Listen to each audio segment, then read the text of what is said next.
Welcome to Newcastle County VOTEC Online. I am Vicki Garrett. I'm the superintendent of the school district, and I have with me today Mrs. Kathy Demarest, who is in charge of our admissions program here in Newcastle County VOTEC. And we're going to have a conversation today about our admissions process and answer some questions that are typically asked of parents so that you have an opportunity to hear about our admissions process and also have the opportunity, certainly, to email or call us at any time with additional questions.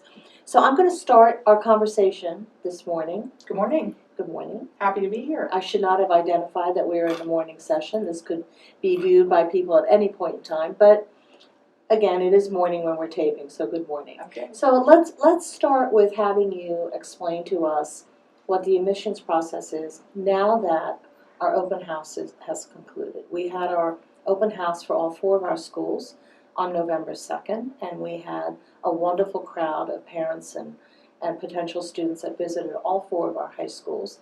So tell us a little bit about what do we do now as a parent? What does a parent do? What does a student do from this point forward? Okay, so let's start with if you're a parent with a student who's in 6th or 7th grade who may have come to our open house and were invited to come to that because we invite the whole community to come in. Right. We think that it takes a while for students and for parents to make their minds up about the path that they're going to take for high school. So we think it's important for middle school students to experience our schools, get familiar with what our programs are and what they have to offer, even just to be able to be in the buildings and to walk around and sort of, think, is this a place that I would be comfortable? Is this a place I would learn? Is this a community where I really would like to pursue what I want to do when I get older? So for 6th and 7th grade parents of students in 6th and 7th grade, there is not much to do at this point. So they came to our open house. They should continue, listening and reading and exploring other options for their kids. For 8th grade students and parents, this is the point where they should begin to fill out our application, because they're going to be seeking admission for grade 9, which starts next year. So the applications are available. They look like this. They're available at any of our VOTECs. You can stop in and pick one up. Most all of the 8th grade students in Newcastle County who are in public and charter schools have that application mailed directly to their home the first week of November. Students that are not in public schools can pick them up anywhere or even call our admissions office, and we'll be happy to mail one to them. They also can go online on our website, www.nccvotec.com, and there's a printout version of the application, so they can print a copy out, submit it that way. And that's what we generally are suggesting for parents of 8th graders to do now. So the application has many parts to it, but very easy to fill out and submit, and we would want those applications turned into us by the 14th of January. Okay. Now, there's also another alternative that we have for parents to do their applications online.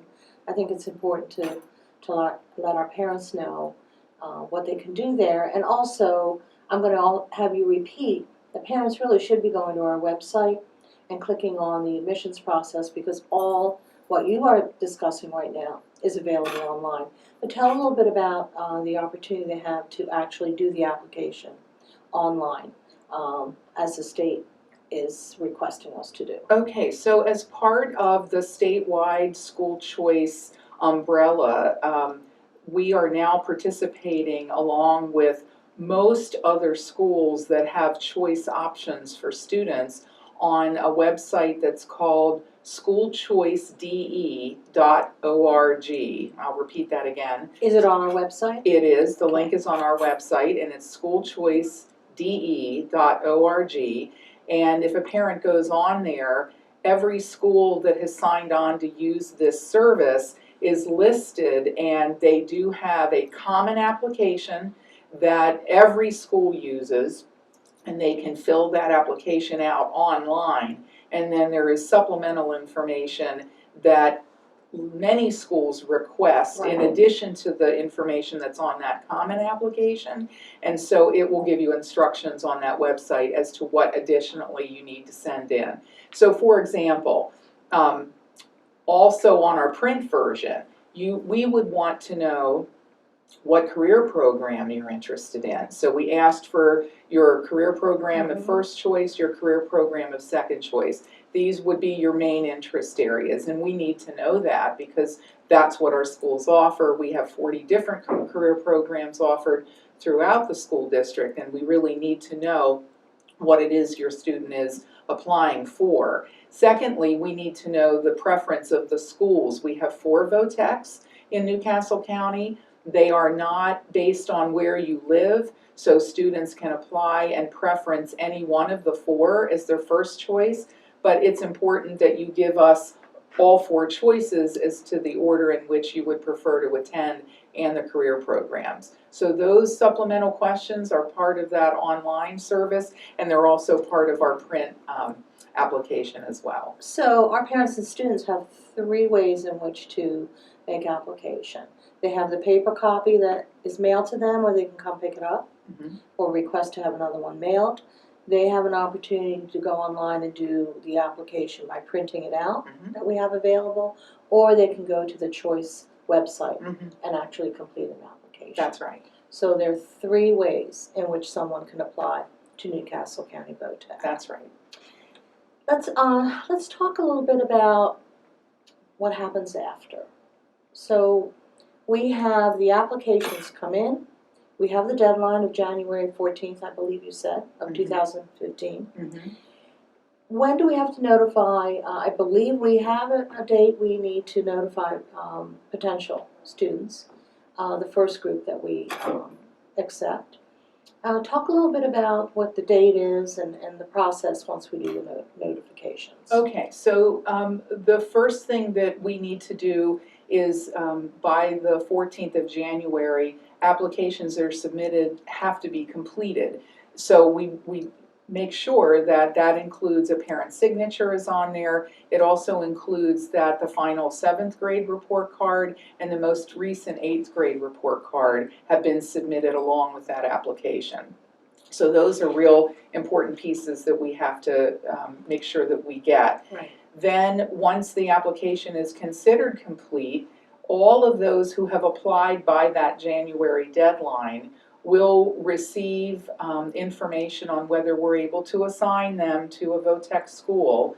The letters are mailed out by the end of February, and they should be received by the first couple of days in March. So essentially, the school district has 6 weeks to process approximately 2,000 applications, and we're trying to seat students in the freshman class in 4 schools. So what we're then looking at is the career program the student wants, the applicant wants, the school of first choice that they want, and then we are looking at them for each of those career programs in those schools. Now, we do continue to accept applications after that January deadline. But students who have their applications submitted and complete by that January deadline get primary consideration. They're in, if you will, the first group of students who will hear by that early March time frame whether we've been able to offer assignment or not. Now, the good news is that even though we do have many students apply, we are able to offer admission to most of the students who do. So 8 in 10 students who apply to come to our high schools get an offer of admission, which is very high, and we're very happy about that. Well, we always have disappointed parents and students once we do our first round of admissions. And tell us a little bit about how that would work, that we have young people who maybe did not get their first choice school, or we may have young people who didn't even get their second choice of school and may call.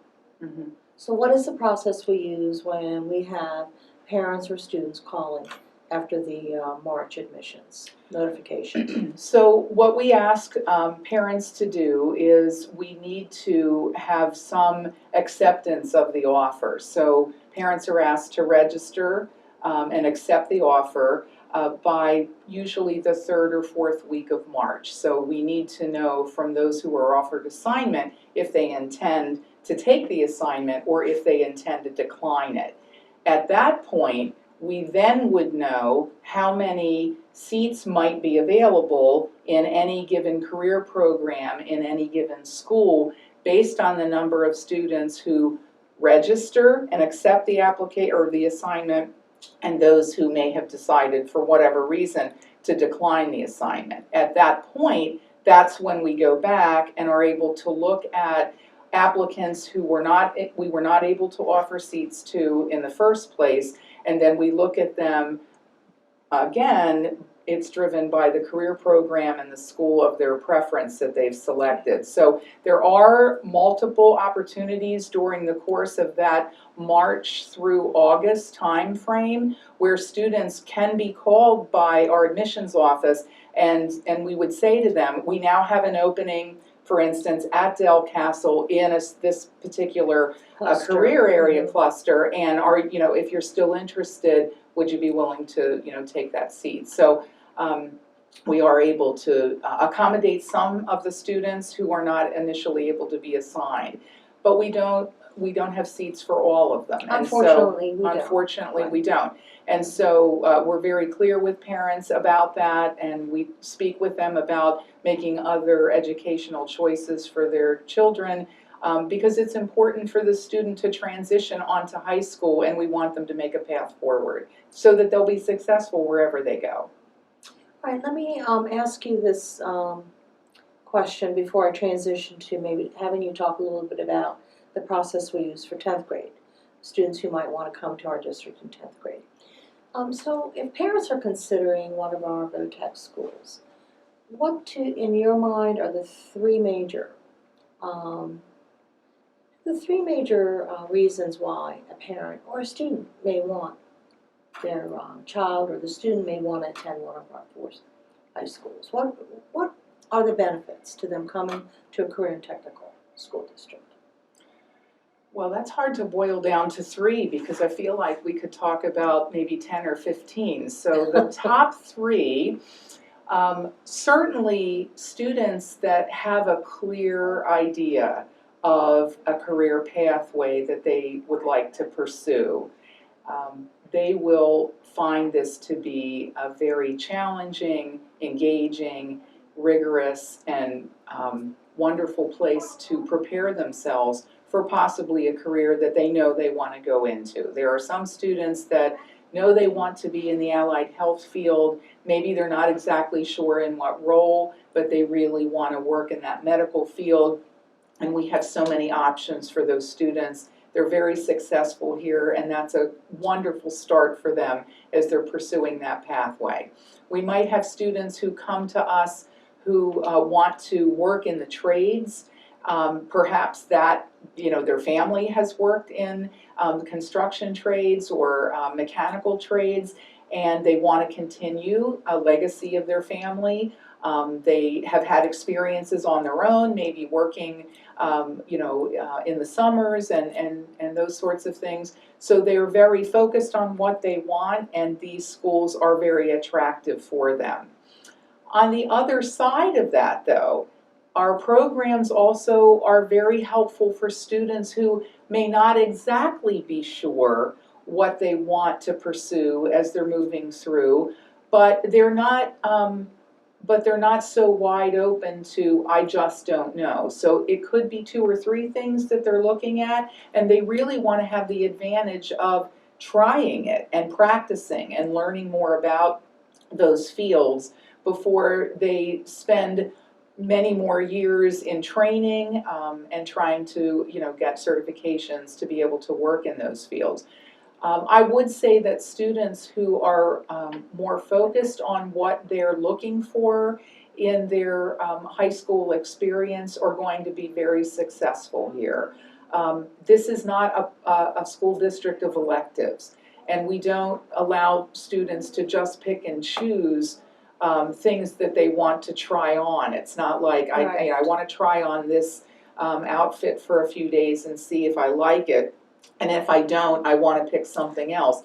Our career programs of study require a commitment for the student. There are not electives in that schedule, and you must be very focused about what you're going to pursue. So as long as students realize that the focus, they're going to get very deep, very relevant instruction and great practice and opportunities to work in industry and earn money before they even graduate from high school, gives them a leg up for whatever they pursue beyond. And certainly that we want to emphasize, because I think there are parents and students who don't realize that our schools offer the quality and rigor of academic programs, so students can pursue 2-year, 4-year college and university opportunities as well as deciding to go right into the workplace. And certainly we can't forget those who choose to go into the military as well. So That's right. that's something that I think sometimes we have to make sure our audience knows. Our students have many opportunities once they graduate from a career and technical. What we like to school. say is that our schools create many floors and no ceilings for students. Well said. So they have many opportunities to go in many directions when they leave here. Definitely have advantages for the workplace, but also have advantages for the higher ed and post-secondary. Our students are earning dual enrollment credits while they're here. Many of them are participating in college courses while they're here. Exactly. What an interesting statistic, the class of 2014, we did a survey of them at the end of their school year.